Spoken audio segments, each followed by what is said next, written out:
Hey, Rick Perry's bid for president didn't go too well, but the governor of Texas created a firestorm when he said this about Social Security in one of the debates. Listen. And it is a monstrous lie. It is a Ponzi scheme to tell our kids that are 25 or 30 years old today, you're paying into a program that's going to be there. Anybody that's for the status quo with Social Security today is involved with a monstrous lie to our kids. Well, the governor took a lot of heat from the left and the right. That was only 6 months ago. But just this week, a new report announced that the Social Security Trust Fund is expected to run out of money by 2033. 3 years earlier than expected. So is Social Security truly a Ponzi scheme? Joining us right now, Fox News judicial analyst Judge Andrew Napolitano. Judge, are you surprised that the government came out and admitted this? Yes, Brian. I'm glad you asked that. I am surprised the government came out and admitted it. And I think the only reason it did is because Governor Perry, who was excoriated by the left and the right for making what we now believe was a truthful and accurate statement, started this ball rolling. Is there really a trust fund?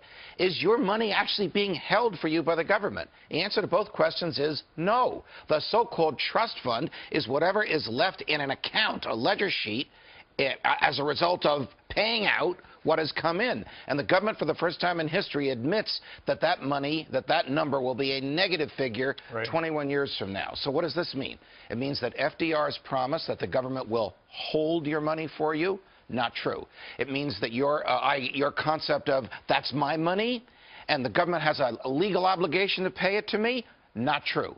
All it means is those are tax dollars, and the government can spend them however it wants. Sure, and we've got a graphic over on the big wall that shows exactly what you're talking about. Screen left, there's FDR, goes to the taxpayer, up to the government, should hold it for you in what looks like a lockbox. There is no lockbox, but it spends it instead. You see the part where it says should hold it for you, but spends it instead? There are 3 Supreme Court cases addressing the constitutionality of Social Security. And all 3 of those cases say the government is not obliged to hold it for you. The government is not obliged to pay it to you. They are just tax dollars, and the government can spend it however it wants. Now, this was in a surplus because there were less people retiring and more people working originally, right? Yes, now it's the other way around. Well, I don't know if the numbers are the other way around, but now more is going out than is coming in, and the remainder will be below 0 in 21 years. People say in all the entitlements that this is the easiest one to fix.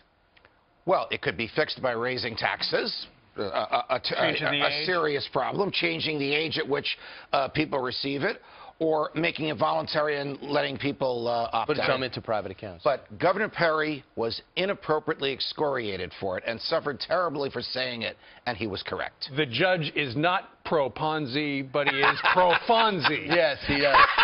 Pro-Fonzie. Happy days are